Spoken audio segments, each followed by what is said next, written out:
Bonjour à tous. Cette vidéo est la quatrième d'une série de 6 vidéos consacrées à l'économie, aux mathématiques et à leur enseignement. Si vous n'avez pas vu les parties 1 et 2 précédentes, il est préférable d'aller les regarder d'abord. Il n'est pas nécessaire d'avoir vu la partie 3 avant. Dans cette vidéo, les mathématiques nécessaires sont les équations de droite et un peu de convexité. Vers la fin, nous utiliserons rapidement les dérivées partielles d'une fonction de plusieurs variables et un théorème de calcul différentiel.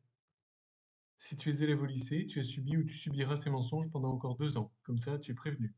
Si tu es professeur au lycée, en maths ou en économie, j'espère que tu vas apprendre des choses, mais ça risque de piquer un peu. Sinon, tu apprendras comment en France, le lycée enseigne l'idéologie économique dominante. Dans la partie 1, nous avons présenté rapidement la théorie économique standard, ses contradictions et à quel point elle est largement enseignée en France. Dans la partie 2, nous avons décrit le cadre général, le modèle de concurrence parfaite. Nous avons montré que c'est une idéologie qui soutient le capitalisme financiarisé et mondialisé actuel. Dans la partie 3, nous avons présenté le choix du producteur en concurrence parfaite. Nous avons montré l'irréalisme radical de ces hypothèses et les mensonges de certains des programmes de lycée. Nous allons décrire dans cette vidéo le choix du consommateur en concurrence parfaite, c'est-à-dire ce que tout consommateur doit faire selon la théorie économique standard. Nous verrons comment le consommateur est censé effectuer ses choix de consommation et que c'est toujours aussi nul scientifiquement. Nous allons voir successivement la modélisation du consommateur par ses préférences, puis l'existence de son utilité. Ensuite, la décision du consommateur, c'est-à-dire le choix du panier qui maximise son utilité. Et enfin, nous terminerons par un exemple typique de l'économie néoclassique. Dans le modèle de concurrence parfaite, le consommateur est preneur de prix, comme le producteur, sauf que là c'est réaliste. Il est aussi rationnel dans ses préférences, nous allons voir juste après ce que cela veut dire. Le consommateur dépense tout son revenu. Rappelons que dans la théorie standard, l'épargne n'est qu'une consommation différée. Le consommateur achète le panier de biens de consommation qui maximise son utilité, qui est le plaisir provenant de la consommation. Comme la théorie standard part des choix individuels, la société ne peut les influencer, et la consommation de biens ou de loisirs est la seule manière d'avoir du plaisir. Le consommateur est caractérisé par deux choses, sa relation de préférence sur l'ensemble des paniers de consommation possibles, et sa dotation initiale. Ce sont les biens, présents et futurs, les titres de propriété, le temps qui peut être affecté au travail que le consommateur possède. Dans toute la suite, on note L le nombre de biens disponibles. Un panier de consommation, c'est un vecteur, ou LUPLé, de quantité de chaque bien, où certaines quantités peuvent bien sûr être nulles. Sur la figure ci-contre, un exemple avec 2 biens et 3 paniers. Ainsi, grand A est un panier avec 3 unités du bien 1 et 5 unités du bien 2. Alors qu'est-ce que la rationalité du consommateur selon la théorie standard? C'est qu'il doit être cohérent dans ses choix et peut toujours choisir entre 2 paniers. Voyons la cohérence. Si le consommateur préfère X contre Y et Y contre Z, alors il préfère X contre Z. Par ailleurs, entre deux paniers, il y en a toujours un des deux qui est au moins aussi bien que l'autre. Autrement dit, le consommateur peut classer tous les paniers sans aucune incertitude. Plus mathématiquement, mais ce n'est pas difficile, la relation de préférence du consommateur est une relation binaire transitive et totale, et donc réflexive, sur l'ensemble X des paniers de consommation. Son symbole se lit au moins aussi bien que. Bien sûr, on dit alors que cette relation est rationnelle. Si vous ne savez pas ce qu'est une relation binaire, ne vous inquiétez pas, il n'y a rien de plus à comprendre, et revenez à la diapositive précédente pour une description moins abstraite. La théorie standard fait toujours l'hypothèse que la relation de préférence du consommateur est convexe. Mathématiquement, si un consommateur préfère deux paniers Y et Z à un panier X, alors il préférera n'importe quelle combinaison des paniers Y et Z au panier X. Selon la théorie standard, cela traduit une soi-disant préférence pour les mélanges. Sur le dessin, il n'y a que deux paniers possibles X1 et X2. En abscisse figurent les quantités de x1 en ordonnée, les quantités de x2. Nous reparlerons rapidement de la courbe verte sur la figure. Nous verrons que l'hypothèse de convexité est absolument cruciale dans toute la théorie du consommateur. Commençons par parler de quelques problèmes.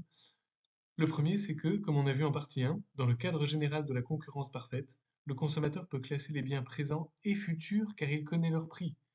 Est-il besoin d'insister sur l'irréalisme de cette hypothèse? Deuxième problème, l'utilité du consommateur provient uniquement de la consommation. C'est une hypothèse irréaliste. Comme l'écrit Jacques Généreux, la quête du pouvoir, de la reconnaissance sociale, de la convivialité, du sens et de l'estime de soi joue conjointement ou concurremment un rôle déterminant. Troisième problème, les préférences du consommateur ne varient pas dans le temps, ni en fonction des préférences d'autrui. C'est une hypothèse irréaliste, les êtres humains sont des êtres sociaux qui se construisent dans le temps par rapport à autrui. Dernier problème, le consommateur maximise son utilité. Nous allons voir comment il le fait selon la théorie standard, et là aussi c'est complètement irréaliste, car aucun consommateur n'a jamais fait ses courses ainsi. Alors définissons maintenant les courbes d'indifférence d'un consommateur. Si x est un panier de consommation, la courbe d'indifférence de x est l'ensemble des paniers de consommation au moins aussi bien que x, et tel que x est au moins aussi bien que. Autrement dit, le consommateur ne préfère strictement aucun des paniers de cet ensemble. Il est indifférent à ces paniers. S'il doit choisir un panier dans cet ensemble, peu importe celui qu'il choisit. Sur le dessin, il n'y a que deux biens possibles, x1 et x2. En abscisse figurent les quantités de x1, en ordonnée les quantités de x2. Nous avons représenté trois courbes d'indifférence. Le panier x est préféré au panier y, lui-même préféré au panier z. Retenons que ces courbes sont nécessairement convexes. Nous avons dit au début de cette vidéo que le consommateur allait maximiser son utilité parmi tous les paniers de consommation possibles. Il faut donc maintenant attribuer une utilité à chaque panier de consommation. Si un panier x est au moins aussi bien qu'un panier y, alors l'utilité de x doit être supérieure ou égale à celle de y, et réciproquement. La valeur de l'utilité d'un panier n'a pas d'importance. Ce qui est important, c'est que la fonction d'utilité respecte les préférences du consommateur, et donc qu'elle lui permette de classer tous les paniers de manière cohérente. Les courbes d'indifférence seront alors les courbes de niveau de U. Existe-t-il toujours une fonction d'utilité? Oui, si l'on fait une hypothèse supplémentaire sur les préférences. Définissons ce qu'est une relation de préférence continue.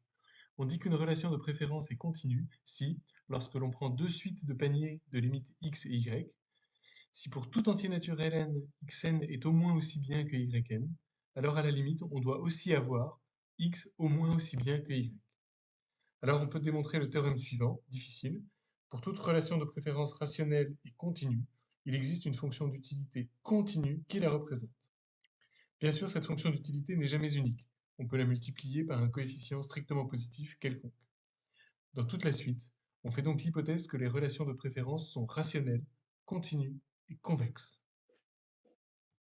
Voici un exemple de fonction d'utilité qui respecte ces conditions. Il y a deux biens numérotés 1 et 2, le bien numéro 1 en rouge sur l'axe des abscisses, le bien numéro 2 en vert sur l'axe des ordonnées. Alors que fait le consommateur? Il cherche à maximiser son utilité. Comment fait-il? Rappelons qu'il a une dotation constituée d'une certaine quantité de biens, y compris du travail.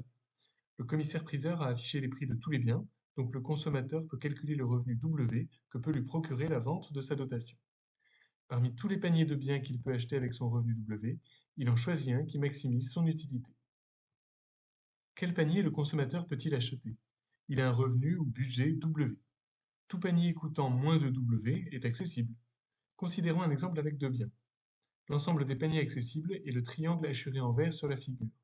Sa frontière est définie par la droite de budget d'équation P1x1 plus P2x2 égale W. Rappelons que le consommateur dépense tout son revenu, donc il achète un panier nécessairement situé sur la droite de budget.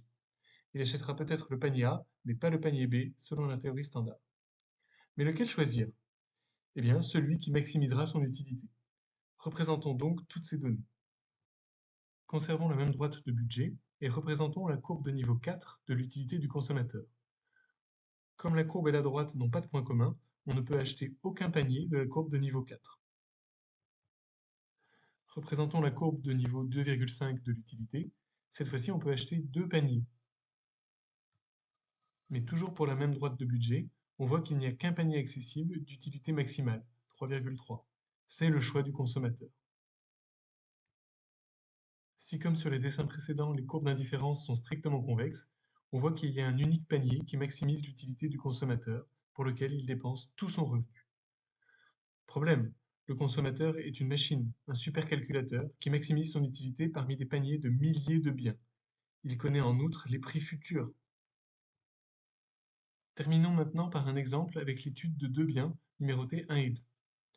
On appelle P1 et P2 les prix unitaires de ces deux biens, toujours W le revenu du consommateur, ABC des réels strictement positifs, et U de Q1 Q2 égale CQ1 puissance A Q2 puissance B, l'utilité du panier Q1 Q2. On connaît donc la fonction d'utilité ici. Avant de déterminer le panier optimal, celui qui maximisera l'utilité, un petit préliminaire pour observer les courbes d'indifférence. On trouve facilement l'équation de ces courbes d'indifférence et leur forme est bien la forme attendue. Les préférences sont bien strictement convexes. Utilisons maintenant le calcul différentiel universitaire. Appelons Q1 et Q2 un panier extrémum relatif lié par l'équation de la droite de budget. Alors le gradient de la fonction à maximiser est la combinaison linéaire des dérivées partielles des contraintes. Les coefficients sont les fameux multiplicateurs de Lagrange. Ici, il n'y a qu'une seule contrainte, c'est l'équation de la droite de budget, donc un seul vecteur de dérivée partielle, P1, P2. Sur la figure, on a représenté le vecteur des prix et le panier qui maximise l'utilité, 3, 3. Revenons au cas général, on calcule le déterminant nul des deux vecteurs, nabla U et V. Il est facile de déduire Q2 en fonction de Q1. On utilise en plus l'équation de la droite de budget et on en déduit le panier qui maximise l'utilité. On remarque qu'il ne dépend pas du coefficient C de l'utilité, ce à quoi on pouvait s'attendre. On dit que cette fonction d'utilité est une fonction de Cobb-Douglas, du nom de deux économistes néoclassiques. Les économistes adorent ces fonctions, qui ont nombre de propriétés mathématiques pratiques pour le calcul. Problème, on ne sait pas si l'utilité d'un consommateur existe et si elle a la moindre ressemblance avec ce type de fonction. Il y a mieux comme manière de choisir un modèle. Ces hypothèses extrêmes enlèvent tout intérêt à la théorie standard du choix du consommateur en concurrence parfaite. Cependant, cette théorie est enseignée en économie en première STMG, et elle est également préparée par l'enseignement de la convexité, celle des fonctions, en spécialité mathématique de terminale et en mathématiques complémentaires en terminale. Un livre essentiel, sans mathématiques, celui de Jacques Généreux. Un livre génial avec des mathématiques, celui d'Emmanuel Bénicourt et Bernard Guérien, c'est la base principale de cette série de vidéos. À bientôt pour la partie 5, l'offre et la demande et ses problèmes.